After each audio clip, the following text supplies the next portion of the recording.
ನಮಸ್ಕಾರ ಗೆಳೆಯರಿ, stock market Kannada ಚಾನಲ್ಗೆ ಸ್ವಾಗತ ಸುಸ್ವಾಗತ. ಗೆಳೆಯರಿ, ವಿಡಿಯೋದಲ್ಲಿ ನಮ್ಮ ಸರ್ಕಾರದಿಂದ ಬಂದಿರುವಂತ ಒಂದು ಇಂಪಾರ್ಟೆಂಟ್ ಅಪ್ಡೇಟ್ ನ ಬಗ್ಗೆ ಕವರ್ ಮಾಡ್ತಾ ಇದ್ದೀನಿ. ನಿನ್ನೆ ನಮ್ಮ ಪ್ರಧಾನಮಂತ್ರಿಗಳಾದ ನರೇಂದ್ರ ಮೋದಿ ಅವರು 76,000 ಕೋಟಿ ಮೊತ್ತದ ಒಂದು ಪ್ರಾಜೆಕ್ಟ್ ಗೆ ಅಡಿಗಲ್ಲನ್ನು ಹಾಕಿದ್ದಾರೆ. ಆ ವಿಷಯದ ಬಗ್ಗೆ ತಿಳ್ಕೊಳ್ಳೋಣ, ಯಾವ ಪ್ರಾಜೆಕ್ಟ್ ಅಂತ.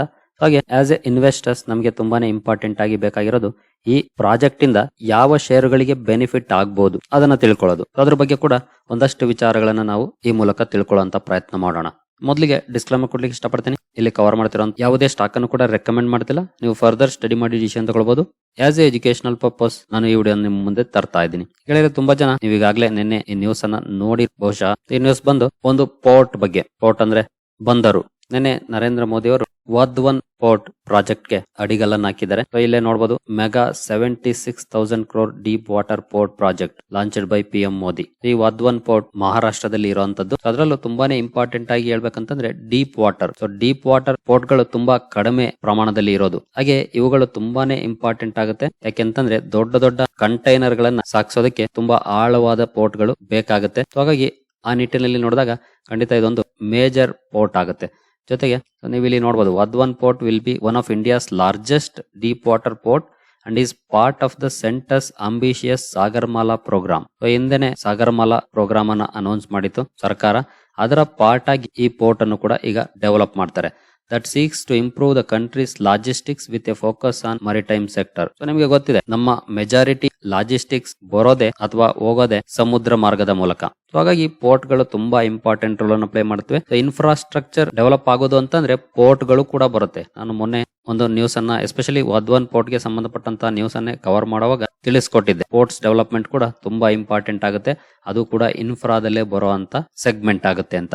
ಇದಕ್ಕೆ ಸಂಬಂಧಪಟ್ಟಂತೆ 10 ಪಾಯಿಂಟ್ಸ್ ಅನ್ನು ಕೂಡ ಇಲ್ಲಿ ಅಂದ್ರೆ ಈ ಆರ್ಟಿಕಲ್ ಅಲ್ಲಿ ಮೆನ್ಷನ್ ಮಾಡಿದರೆ ನಾವು ಅದನ್ನ ಒಂದ್ಸಲ ನೋಡೋದಾದ್ರೆ ನೋಡಬಹುದು. Wadhwan port which is located near Dahanu town in Palghar, around 150 kilometre from Mumbai. ಮುಂಬೈಯಿಂದ 150 ಕಿಲೋಮೀಟರ್ ದೂರದಲ್ಲಿರುವಂತದ್ದು one of India's largest deep water ports. ಹಾಗೆ ಇದರ ಕಾಸ್ಟ್ 76,220 ಕೋಟಿ ಆಗಿರುತ್ತೆ. ನೋಡಬಹುದು, this includes development of core infrastructure, terminals and other commercial infrastructure in public private partnership mode, PPP mode ಅಲ್ಲಿ develop ಆಗ್ತಿರುವಂತದ್ದು. ಹಾಗೆ expected to generate significant employment opportunities. ಹಾಗೆ ಇದರಿಂದ ಲೋಕಲ್ ಬಿಸ್ನೆಸಸ್ ಕೂಡ ಇಂಪ್ರೂವ್ ಆಗಬಹುದು. ಹಾಗೆ ಅದು ಕಾಂಟ್ರಿಬ್ಯೂಟ್ ಮಾಡಬಹುದು ಎಕನಾಮಿಕ್ ಡೆವಲಪ್ಮೆಂಟ್ ಗೆ ಅಂತ ಇದೆ. ಹಾಗೆ ಈ ಪೋರ್ಟ್ ಸುಮಾರು 12 ಲಕ್ಷ ಜಾಬ್ಸ್ ಕ್ರಿಯೇಟ್ ಮಾಡಬಹುದು. ಹಾಗೆ ನಿಯರ್ಲಿ 1 ಕೋಟಿ ಇಂಡೈರೆಕ್ಟ್ ಎಂಪ್ಲಾಯ್ಮೆಂಟ್ ಆಪರ್ಚುನಿಟೀಸ್ ಅನ್ನ ಕೂಡ ಕ್ರಿಯೇಟ್ ಮಾಡಬಹುದು ಅಂತ ಹೇಳ್ತಿದ್ದಾರೆ. ಹಾಗೆ ಇಂಡಿಯಾದ 13ನೇ ಇಂಪಾರ್ಟೆಂಟ್ ಪೋರ್ಟ್ ಆಗುತ್ತೆ ಇದು. ಹಾಗೆ ಕಂಪ್ಲೀಟ್ ಆದ್ಮೇಲೆ one of the top 10 ports in the world, ಪ್ರಪಂಚದ ಟಾಪ್ 10 ಬಂದರುಗಳಲ್ಲಿ ಒಂದಾಗುತ್ತೆ ಇದು. ಹಾಗೆ the first phase of the project will be ready by 2029. 2029ಕ್ಕೆ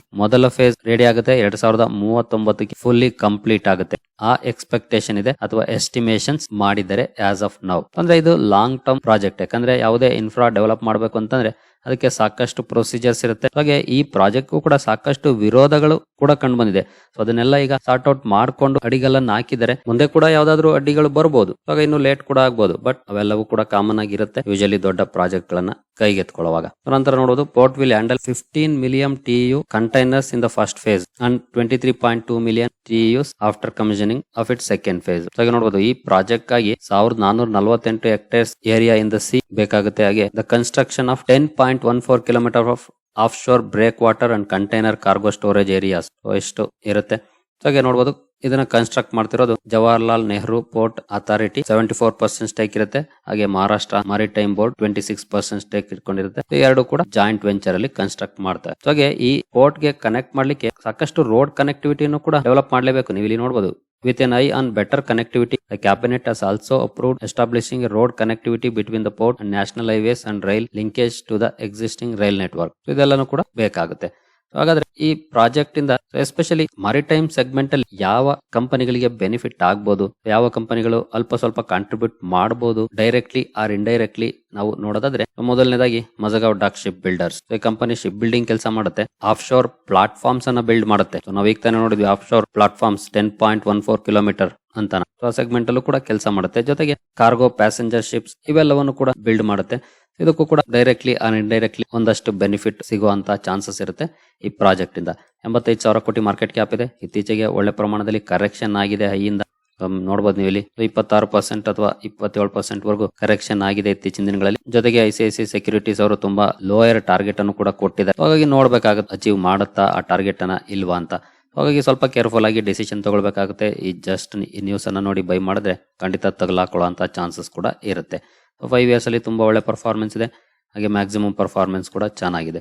so interest ಇರೋ ಸ್ಟಡಿ ಮಾಡಬಹುದು. ಬಟ್ ಫಾರ್ ಟೈಮ್ ಬೀಯಿಂಗ್ ಸ್ವಲ್ಪ ವಾಚ್ ಲಿಸ್ಟ್ ಅಲ್ಲಿ ಇಟ್ಕೊಳ್ಳೋದು ಬೆಟರ್ ಇನ್ವೆಸ್ಟ್ ಮಾಡೋದಕ್ಕಿಂತ ಈ ಸ್ಟಾಕ್ ಅನ್ನ. ಯಾಕಂದ್ರೆ ಸದ್ಯಕ್ಕಂತೂ ಇನ್ನು ನೆಗೆಟಿವ್ ಸೆಂಟಿಮೆಂಟೇ ಇದೆ. ಹಾಗಾಗಿ ಸ್ವಲ್ಪ ಕನ್ಸಾಲಿಡೇಟ್ ಆದ್ರೆ ಬೆಟರ್ ಆಪರ್ಚುನಿಟಿ ನಮಗೆ ಸಿಗಬಹುದು. ಹಾಗಾಗಿ white and watch policy better ಈ ಸ್ಟಾಕ್ ಅಲ್ಲಿ. ನಂತರ GE ಶಿಪ್ಪಿಂಗ್ ಅಥವಾ great eastern shipping company nearly 3% up ಆಗಿದೆ ಸ್ಟಾಕ್.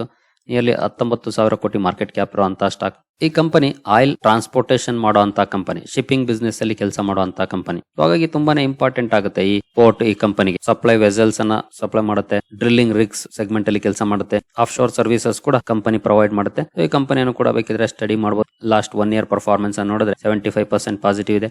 5 years ಅಲ್ಲಿ 457% ಪಾಸಿಟಿವ್ ಇದೆ. ಮ್ಯಾಕ್ಸಿಮಮ್ ಪರ್ಫಾರ್ಮೆನ್ಸ್ ಈ ರೀತಿ ಇದೆ. ಇಂಟ್ರೆಸ್ಟ್ ಇರೋರು GE ಶಿಪ್ಪಿಂಗ್ ಅನ್ನು ಕೂಡ ಸ್ಟಡಿ ಮಾಡಬಹುದು. ನಂತರ ಶಿಪ್ಪಿಂಗ್ ಕಾರ್ಪೊರೇಷನ್ ಆಫ್ ಇಂಡಿಯಾ, ಇದರ ಮಾರ್ಕೆಟ್ ಕ್ಯಾಪ್ ಅನ್ನು ನೋಡಬಹುದು. 12,500 ಕೋಟಿ ಮಾರ್ಕೆಟ್ ಕ್ಯಾಪ್ ಇರುವಂತಹ ಕಂಪನಿ, ಸಣ್ಣ ಕಂಪನಿ. ಇದು ಕೂಡ ಕ್ರೂಡ್ ಆಯಿಲ್ ಟ್ರಾನ್ಸ್ಪೋರ್ಟೇಷನ್ ಸೆಗ್ಮೆಂಟ್ ಅಲ್ಲಿ ಕೆಲಸ ಮಾಡುವಂತಹ company. Same supply vessels maintenance ಮಾಡುತ್ತೆ, ಡ್ರಿಲ್ಲಿಂಗ್ ರಿಗ್ಸ್ ಅಲ್ಲಿ ಕೆಲಸ ಮಾಡುತ್ತೆ. ಲಾಸ್ಟ್ 1 year ಪರ್ಫಾರ್ಮೆನ್ಸ್ ಅನ್ನು ನೋಡಿದ್ರೆ 105% ಪಾಸಿಟಿವ್ ಇದೆ. 5 years ಅಲ್ಲಿ 858% ಪಾಸಿಟಿವ್ ಇದೆ. ಹಾಗೆ ಮ್ಯಾಕ್ಸಿಮಮ್ ಪರ್ಫಾರ್ಮೆನ್ಸ್ ಈ ರೀತಿ ಇದೆ. ಇಂಟ್ರೆಸ್ಟ್ ಇರೋರು ಈ ಕಂಪನಿಯನ್ನು ಕೂಡ ಸ್ಟಡಿ ಮಾಡಬಹುದು. ರಿಸ್ಕ್ ಏನೇ segment, but directly R indirectly project ಗಳು ಬೆನಿಫಿಟ್ ಅನ್ನ ಕೊಡಬಹುದು. ಒನ್ಸ್ ಪ್ರಾಜೆಕ್ಟ್ ಕಂಪ್ಲೀಟ್ ಆಯ್ತು ಅಂತಂದ್ರೆ ಆಗ ಖಂಡಿತ ಈ ಕಂಪನಿಗಳಿಗೆ, ಎಸ್ಪೆಷಲಿ ಶಿಪ್ಪಿಂಗ್ ಕಂಪನೀಸ್ ಬೆನಿಫಿಟ್ ಆದೇ ಆಗುತ್ತೆ. ಬಟ್ ಅಲ್ಲಿವರೆಗೂ ಕಾಯ್ಬೇಕಾಗುತ್ತೆ. ನಂತರ ಕೊಚ್ಚಿನ್ ಶಿಪ್ ಯಾರ್ಡ್, ಇದರ ಮಾರ್ಕೆಟ್ ಕ್ಯಾಪ್ ಅನ್ನು ನೋಡಬಹುದು 49,000 ಕೋಟಿ ಅಥವಾ ರೌಂಡ್ ಫಿಗರ್ 50,000 ಕೋಟಿ ಅಂತ ಬೇಕಿದ್ರು ಅಂದ್ಕೊಳ್ಬಹುದು. ಹಾಗೆ ಈ ಕಂಪನಿಗೆ ಬೆನಿಫಿಟ್ ಎಸ್ಪೆಷಲಿ ಲಾಂಗ್ ಟರ್ಮ್ ಅಲ್ಲಿ ಸಿಗುವಂತ ಬೆನಿಫಿಟ್ ಗಳು ಶಾರ್ಟ್ ಟರ್ಮ್ ಅಲ್ಲಿ ಅಂತ ದೊಡ್ಡ ಬೆನಿಫಿಟ್ ಸಿಗೋದಿಲ್ಲ. ಯಾಕಂದ್ರೆ ಶಿಪ್ ಬಿಲ್ಡಿಂಗ್ ಅಲ್ಲಿ ಕೆಲಸ ಮಾಡುತ್ತೆ, but ship repairs and upgrades ಈ ಸೆಗ್ಮೆಂಟ್ ಅಲ್ಲಿ ಕೆಲಸ ಮಾಡುತ್ತೆ. ಇಂಟ್ರೆಸ್ಟ್ ಈ ಕಂಪನಿಯನ್ನು ಕೂಡ ಸ್ಟಡಿ ಮಾಡಬಹುದು. ಬಟ್ ಡೈರೆಕ್ಟ್ ಬೆನಿಫಿಟ್ ಸಿಗುವಂತ ಚಾನ್ಸಸ್ ಕಡಿಮೆ, ಬಟ್ ಇಂಡೈರೆಕ್ಟ್ ಬೆನಿಫಿಟ್ ಸಿಗುತ್ತೆ. ಹಾಗೆ ನಾವು 1 year ಪರ್ಫಾರ್ಮೆನ್ಸ್ ಅನ್ನು ನೋಡಿದ್ರೆ 313% ಇದೆ. ತುಂಬಾ ಜನ ಯಾಕೆ ಸ್ಟಾಕ್ ಡೌನ್ ಆಗ್ತಿದೆ ಅಂತ ಸಾಕಷ್ಟು ಪ್ರಶ್ನೆನ ಮಾಡ್ತೀರಿ. ಇನ್ ಕೇಸ್ ನೀವು ಮ್ಯಾಕ್ಸಿಮಮ್ ಅಥವಾ 1 year ಇಂದ ಕ್ಯಾಲ್ಕುಲೇಟ್ ಮಾಡಿದ್ರೆ ಅರೌಂಡ್ 34% ಡೌನ್ ಆಗಿದೆ ಸ್ಟಾಕ್. ಯಾಕೆ ಈ ರೀತಿ ಕರೆಕ್ಷನ್ ಆಗ್ತಿದೆ ಅಂತ ಪ್ರಶ್ನೆ ಮಾಡ್ತಾ ಇರ್ತೀರಿ. ಅದಕ್ಕೆ ಏನಾದ್ರೂ ರೀಸನ್ ಇದೆಯಾ ಅಂತ. ಅದಕ್ಕೆ ರೀಸನ್ ಇದೆ. ಏನು ಅಂತಂದ್ರೆ 6 ತಿಂಗಳಲ್ಲಿ ಮೂವ್ಮೆಂಟ್ ಅನ್ನ ನೋಡಿದ್ರೆ ನೋಡಬಹುದು ಮೋರ್ ದನ್ 200% ರ್ಯಾಲಿ ಇದೆ. So more than 200% just 3-4 months ಅಲ್ಲಿ ಬಂದಿದೆ ಅಂದಾಗ ಆಬ್ವಿಯಸ್ಲಿ ಈ ರೀತಿ ಕರೆಕ್ಷನ್ ಇದ್ದೇ ಇರುತ್ತೆ. ಅದರಲ್ಲಿ ಡೌಟೇ ಇಲ್ಲ. ನೀವು ಯಾವುದೇ ಕಂಪನಿಯನ್ನ ತಗೊಳ್ಳಿ, ಎಷ್ಟೇ ದೊಡ್ಡ ಕಂಪನಿ ಆಗಿರ್ಲಿ, ಸಣ್ಣ ಕಂಪನಿ ಆಗಿರ್ಲಿ, ಈ ರೀತಿ ಶಾರ್ಟ್ ಟರ್ಮ್ ಅಲ್ಲಿ ಭರ್ಜರಿ ಪರ್ಫಾರ್ಮೆನ್ಸ್ ಬಂದ್ರೆ ಆಬ್ವಿಯಸ್ಲಿ ಅದರಲ್ಲಿ ಕರೆಕ್ಷನ್ ಕೂಡ ದೊಡ್ಡ ಪ್ರಮಾಣದಲ್ಲೇ ಇರುತ್ತೆ. ಅದನ್ನ ಬೇರ್ ಮಾಡ್ಲೇಬೇಕು, ಬೇರೆ ದಾರಿನೇ ಇಲ್ಲ. ಹಾಗೆ ನಾವು 1 year ಪರ್ಫಾರ್ಮೆನ್ಸ್ ಅನ್ನ ನೋಡಿದ್ರೆ 313%. ಎಷ್ಟು ದೊಡ್ಡ ಪ್ರಮಾಣದ ಪ್ರಾಫಿಟ್ ಕಾಣ್ತಾ ಇದೆ. ಅದು 5 ಇಂದ 34% ಡೌನ್ ಆದ್ಮೇಲೆ ಇನ್ ಕೇಸ್ ನಾವು 5ಗೆ ಕ್ಯಾಲ್ಕುಲೇಟ್ ಮಾಡಿದ್ರೆ ನೀವು ಇಲ್ಲಿ ನೋಡಬಹುದು 500% ಗಿಂತ ಜಾಸ್ತಿ. ಅದು 1 year ಅಲ್ಲಿ. ಕೆಲವು ಸಲ 5 ವರ್ಷದಲ್ಲೂ ಕೂಡ ಇಷ್ಟು ರಿಟರ್ನ್ ಸಿಗೋದಿಲ್ಲ. ಅಷ್ಟು 1 year ಅಲ್ಲಿ ಸಿಕ್ಕಿದೆ ಅಂತಂದ್ರೆ ಅಬ್ವಿಯಸ್ಲಿ ಆ ಸ್ಟಾಕ್ 5 ಇಂದ 50% ಡೌನ್ ಆದ್ರೂ ಕೂಡ ಆಶ್ಚರ್ಯ ಪಡುವಂತದ್ದೇನಿರೋದಿಲ್ಲ. ಆ ರೀತಿ ಪರ್ಫಾರ್ಮೆನ್ಸ್ ಬಂದೇ ಬರುತ್ತೆ ಮಾರ್ಕೆಟ್ ಅಲ್ಲಿ. ಇದು ಕಾಮನ್. ಅದಕ್ಕೇನು ವಿಶೇಷವಾದ ಕಾರಣ ಇರಲೇಬೇಕು ಅಂತ ಇಲ್ಲ. ಕಾರಣ ಇರ್ಲಿ ಇಲ್ದೇ ಇರ್ಲಿ ಎಲ್ಲೋ ಒಂದ್ ಕಡೆಯಿಂದ ಬಂದೇ ಬರುತ್ತೆ ಡೌನ್ ಫಾಲ್. ನಾನು ಇದನ್ನ ಸಾಕಷ್ಟು ಸಲ ರಿಪೀಟ್ ಮಾಡಿದ್ದೀನಿ. ರ್ಯಾಲಿ ಬಂದ್ಮೇಲೆ ಕರೆಕ್ಷನ್ ಇರುತ್ತೆ. ಅದು ಒಂದೇ ನಾಣ್ಯದ 2 ಮುಖಗಳಿದ್ದಂಗೆ. ಹಾಗೆ ರಿಟೇಲ್ ಇನ್ವೆಸ್ಟರ್ಸ್ ಏನ್ ಅಂದ್ಕೊಳ್ತಾರೆ, ಈ ರೀತಿ ರ್ಯಾಲಿ ಬರ್ತಾ ಇದೆ ಅಂದ್ರೆ ಪ್ರತಿದಿನ ರ್ಯಾಲಿನೇ ಬರ್ತಾ ಇರಬೇಕು ಅಂತ ಎಕ್ಸ್ಪೆಕ್ಟ್ ಮಾಡ್ತಾರೆ. ಖಂಡಿತ ಅದು ಅಸಾಧ್ಯ. ಮಾರ್ಕೆಟ್ ಅಲ್ಲಿ ಬರೋದಿಲ್ಲ. ಹಂಗೆ ಕರೆಕ್ಷನ್ ಇರುತ್ತೆ, ರ್ಯಾಲಿನೂ ಇರುತ್ತೆ. ಎರಡನ್ನು ಕೂಡ ನಾವು ನೋಡ್ಲೇಬೇಕು. ಆಗ್ಲೇ ಮಾತ್ರ ಒಳ್ಳೆ ರಿಟರ್ನ್ಸ್ ಅನ್ನ ಗಳಿಸ್ಲಿಕ್ಕೆ ಸಾಧ್ಯ ಆಗೋದು. ಹಾಗೆ ಇನ್ನು ಎಷ್ಟು ಬೀಳ್ಬೋದು ಅಂತ ಕೂಡ ಪ್ರಶ್ನೆಗಳು ಬರ್ತವೆ. ಖಂಡಿತ ಅದು ಯಾರಿಗೂ ಗೊತ್ತಿರೋದಿಲ್ಲ. ನಾವು ವೆಯ್ಟ್ ಮಾಡಬೇಕು ಅಷ್ಟೇ. ವರ್ಷದಲ್ಲಿ 300% ರ್ಯಾಲಿ ಹೋಗಿದೆ ಅಂತಂದ್ರೆ 50% ಕೂಡ ಡೌನ್ ಆಗ್ಬೋದು ಹೈಯಿಂದ, ಅಥವಾ ಅದಕ್ಕಿಂತ ಜಾಸ್ತಿ ಕೂಡ ಆಗ್ಬೋದು. ಅದನ್ನ ಯಾರು ಇಷ್ಟೇ ಅಂತ ಹೇಳಲಿಕ್ಕೆ ಆಗೋದಿಲ್ಲ. ಆದ್ರೆ ರೆಡಿ ಇರ್ಬೇಕು. ಯಾಕಂದ್ರೆ ಕಂಪನಿಯನ್ನ ನೀವು ಸ್ಟಡಿ ಮಾಡಿದಿರಿ, ಒಳ್ಳೆ ಬಿಸ್ನೆಸ್ ಇದೆ ಅಂತಂದ್ರೆ ಬೈ ಮಾಡಕ್ ರೆಡಿ ಇರಬೇಕು ಅಷ್ಟೇ. ಇಲ್ವಾ ಸ್ಟ್ರೈಟ್ ಅವೇ ಇಗ್ನೋರ್ ಕೂಡ ಮಾಡ್ಬೇಕು. ಬಟ್ ರ್ಯಾಲಿಯನ್ನ ನೋಡಿ ಖಂಡಿತ ಇನ್ವೆಸ್ಟ್ಮೆಂಟ್ ಅನ್ನ ಮಾಡಬಾರ್ದು. ರ್ಯಾಲಿಯನ್ನ ನೋಡಿ ಇನ್ವೆಸ್ಟ್ ಮಾಡಿದ್ರೆ ಈ ತರದ ಬ್ಯಾಡ್ ಟೈಮ್ ಹೋಲ್ಡ್ ಮಾಡೋದಿಲ್ಲ, ಮಾರಾಟ ಮಾಡಿ ಎಕ್ಸಿಟ್ ಕೂಡ ಆಗ್ತಾರೆ, ಲಾಸ್ ಮಾಡ್ಕೊ. ಹಾಗೆ ನಾವು 5 years ಪರ್ಫಾರ್ಮೆನ್ಸ್ ಅನ್ನು ನೋಡಿದ್ರೆ 985% ಪಾಸಿಟಿವ್ ಇದೆ. ಹಾಗೆ ಮ್ಯಾಕ್ಸಿಮಮ್ ಪರ್ಫಾರ್ಮೆನ್ಸ್ ನೋಡಬಹುದು 600%. 2017ರಿಂದ ಹೋಲ್ಡ್ ಮಾಡಿರೋರಿಗೆ ಬರೀ 600%. ಬಟ್ 1 year ಇಂದ ಇನ್ವೆಸ್ಟ್ ಮಾಡಿರೋರಿಗೆ 300%. ಸೊ ಇದೇ ಮಾರ್ಕೆಟ್. ಯಾವಾಗ ರ್ಯಾಲಿ ಬರುತ್ತೆ, ಯಾವಾಗ ಡೌನ್ ಫಾಲ್ ಬರುತ್ತೆ ಯಾರು ಹೇಳಿಕ್ ಆಗೋದಿಲ್ಲ. ನಾವು ಕಂಪನಿಯ ಬಿಸ್ನೆಸ್ ಅನ್ನ ನೋಡ್ಬೇಕು. ಬಿಸ್ನೆಸ್ ಚೆನ್ನಾಗಿದೆ, ಜಸ್ಟ್ ಹೋಲ್ಡ್ ಮಾಡ್ಬೇಕು ಅಷ್ಟೇ. ಅಷ್ಟನ್ನ ಮಾಡಿದ್ರೆ ನಮಗೆ ಒಳ್ಳೆ ರಿಟರ್ನ್ ಸಿಗುತ್ತೆ. ಬಟ್ ಕಂಪನಿ ಒಳ್ಳೇದಾಗಿರ್ಬೇಕು ಅಂತ ಕಂಪನಿಗಳನ್ನ ಸೆಲೆಕ್ಟ್ ಮಾಡಬೇಕು. ನೆಕ್ಸ್ಟ್ ಆಗಿ ಬರೋದಾದ್ರೆ Garden Reach Ship Builders and Engineers. ಇದು ಕೂಡ ಸೇಮ್ ಸ್ಟೋರಿ. ಇದಕ್ಕೂ ಕೂಡ ICICI ಸೆಕ್ಯೂರಿಟೀಸ್ ಅವರು ತುಂಬಾನೇ ಲೋಯರ್ ಟಾರ್ಗೆಟ್ ಅನ್ನ ಕೊಟ್ಟಿದ್ದಾರೆ. ಜೊತೆಗೆ ಒಳ್ಳೆ ಪ್ರಮಾಣದಲ್ಲಿ ಈಗಾಗಲೇ ಕರೆಕ್ಷನ್ ಕೂಡ ಆಗಿದೆ. 20,000 ಕೋಟಿ ಮಾರ್ಕೆಟ್ ಕ್ಯಾಪ್ ಇರುವಂತಹ ಸ್ಟಾಕ್ 1 ಇಯರ್ ಪರ್ಫಾರ್ಮೆನ್ಸ್ ನೋಡಿದ್ರೆ 121% ಕಾಣ್ತಾ ಇದೆ. ಹಾಗೆ ಇಂದ ನಾವು ಕ್ಯಾಲ್ಕುಲೇಟ್ ಮಾಡಿದ್ರೆ ನೋಡಬಹುದು 33% ಡೌನ್. ಇದು ಕೂಡ ಒಳ್ಳೆ ಪ್ರಮಾಣದ ಕರೆಕ್ಷನ್ ಆಗಿದೆ. ನೋಡೋಣ, ಇಲ್ಲೂ ಕೂಡ white and watch policy better. ಈ ಸೆಗ್ಮೆಂಟ್ಗೂ ಕೂಡ ಒಂದಷ್ಟು ಬೆನಿಫಿಟ್ ಇರುತ್ತೆ. ನಾನು ಅವಾಗಲೇ ಹೇಳ್ದಂಗೆ ಲಾಂಗ್ ಟರ್ಮ್ ಅಲ್ಲಿ ಸಿಗುವಂತ ಬೆನಿಫಿಟ್ಗಳು ಶಾರ್ಟ್ ಟರ್ಮ್ ಅಲ್ಲಿ ಅಲ್ಲ. ಹಾಗಾಗಿ ಶಾರ್ಟ್ ಟರ್ಮ್ ಗಾಗಿ ತಲೆ ಕೆಡಿಸ್ಕೊಳಕ್ ಹೋಗ್ಬೇಡಿ. ನಾವೀಗ ತಾನೇ ನೋಡಿದ್ವಿ 2029ಕ್ಕೆ ಫಸ್ಟ್ ಫೇಸ್, 2039ಕ್ಕೆ ಸೆಕೆಂಡ್ ಫೇಸ್ ಪೋರ್ಟ್ ಪ್ರಾಜೆಕ್ಟ್ ಇರೋದು. ಹಾಗಾಗಿ ಇನ್ವೆಸ್ಟ್ ಮಾಡಿ ನೆಕ್ಸ್ಟ್ ಮಂತ್ ನಮ್ಗೆ ರಿಟರ್ನ್ಸ್ ಬೇಕು ಅಂದ್ರೆ ಸಿಗೋದಿಲ್ಲ. ಇವೆಲ್ಲಾನು ಕೂಡ ಲಾಂಗ್ ಟರ್ಮ್ ಅಲ್ಲಿ ಬರುವಂತದ್ದು. 5 ಇಯರ್ಸ್ ಅಲ್ಲಿ ಪರ್ಫಾರ್ಮೆನ್ಸ್ ಅನ್ನು ನೋಡಿದ್ರೆ 1256% ಇದೆ. ಮ್ಯಾಕ್ಸಿಮಮ್ ಪರ್ಫಾರ್ಮೆನ್ಸ್ ಈ ರೀತಿ ಇದೆ. ಇಂಟ್ರೆಸ್ಟ್ ಇರೋರು ಈ ಕಂಪನಿಯನ್ನು ಕೂಡ ಸ್ಟಡಿ ಮಾಡಬಹುದು. ನಂತರ Adani Ports and Special Economic Zone, ಈಗಾಗಲೇ ಇದು ಪೋರ್ಟ್ ಸೆಗ್ಮೆಂಟ್ ಅಲ್ಲಿ ಕೆಲಸ ಮಾಡುವಂತ ಕಂಪನಿ. ಇದನ್ನು ಕೂಡ ಸ್ಟಡಿ ಮಾಡಬಹುದು. 3.2 ಲಕ್ಷ ಕೋಟಿ ಮಾರ್ಕೆಟ್ ಕ್ಯಾಪ್ ಇರುವಂತದ್ದು. ಬಟ್ ಅದಾನಿ ಗ್ರೂಪ್ ಗೆ ಸಂಬಂಧಪಟ್ಟಂತ ಕಂಪನಿ. ಆ ಗ್ರೂಪ್ ಎಷ್ಟು ರಿಸ್ಕಿ ಅಂತ ನಿಮಗೆ ಗೊತ್ತಿದೆ. ತುಂಬಾನೇ ಎಕ್ಸ್ಪೀರಿಯನ್ಸ್ ಆಗಿದೆ ಇತ್ತೀಚಿನ ದಿನಗಳಲ್ಲಿ. 1 ಇಯರ್ ಅಲ್ಲಿ ಒಳ್ಳೆ ಪರ್ಫಾರ್ಮೆನ್ಸ್ ಇದೆ. 5 ಇಯರ್ಸ್ ಅಲ್ಲಿ ಕೂಡ ಡಿಸೆಂಟ್ ಪರ್ಫಾರ್ಮೆನ್ಸ್ ಇದೆ. ಮ್ಯಾಕ್ಸಿಮಮ್ ಪರ್ಫಾರ್ಮೆನ್ಸ್ ಈ ರೀತಿ ಇದೆ. ಇಂಟ್ರೆಸ್ಟ್ ಇರೋರು ಈ ಕಂಪನಿಯನ್ನು ಕೂಡ ಸ್ಟಡಿ ಮಾಡಬಹುದು. ಇನ್ನೊಂದು ಇದೇ ಸೆಗ್ಮೆಂಟ್ ಅಲ್ಲಿ ಇನ್ಫ್ರಾಸ್ಟ್ರಕ್ಚರ್ ಅಲ್ಲಿ ಕೆಲಸ ಮಾಡುವಂತದ್ದು ಅಂದ್ರೆ ಅದು JSW ಇನ್ಫ್ರಾ. ಈ ಕಂಪನಿಯನ್ನು ಕೂಡ ಸ್ಟಡಿ ಮಾಡಬಹುದು. 67,000 ಕೋಟಿ ಮಾರ್ಕೆಟ್ ಕ್ಯಾಪ್ ಇದೆ. 1 ಇಯರ್ ಪರ್ಫಾರ್ಮೆನ್ಸ್ ಅನ್ನು ನೋಡಿದ್ರೆ 106% ಪಾಸಿಟಿವ್ ಇದೆ.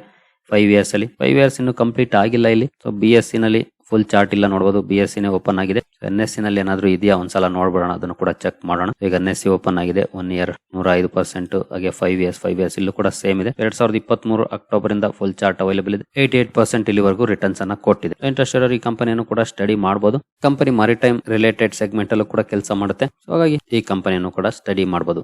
ಇದೇ ಕಂಪನಿಗಳಿಗೆ ಬೆನಿಫಿಟ್ ಸಿಗುತ್ತೆ ಅಂತ ಖಂಡಿತ ಹೇಳಕ್ಕಾಗೋದಿಲ್ಲ, ಹೇಳೋದು ಇಲ್ಲ. Directly R indirectly long term ಅಲ್ಲಿ ಖಂಡಿತ ಕಂಪನಿಗಳಿಗೆ ಬೆನಿಫಿಟ್ ಸಿಗುತ್ತೆ. ಹಾಗಾಗಿ ಲಾಂಗ್ ಟರ್ಮ್ ಕಾನ್ಸಂಟ್ರೇಟ್ ಮಾಡೋರು ಸ್ಟಡಿ ಮಾಡಬಹುದು, ಇಲ್ಲ ಸ್ಟ್ರೈಟ್ ಅವೇ ಇಗ್ನೋರ್ ಕೂಡ ಮಾಡಬಹುದು. ಈ ಸೆಕ್ಟರ್ ಬಿಟ್ಟು ಬೇರೆ ಕಡೆ ಕೂಡ ಕಾನ್ಸಂಟ್ರೇಟ್ ಮಾಡಬಹುದು, ಬೇರೆ ಸಾಕಷ್ಟು ಅಪರ್ಚುನಿಟೀಸ್ ಇರುವಂತ ಕಡೆ. ಸರಿ ಗೆಳೆಯರೆ, ಈ ವಿಡಿಯೋ ನಿಮ್ಗೆ ಇಷ್ಟ ಆಗಿದೆ ಅನ್ಕೊಳ್ತೀನಿ.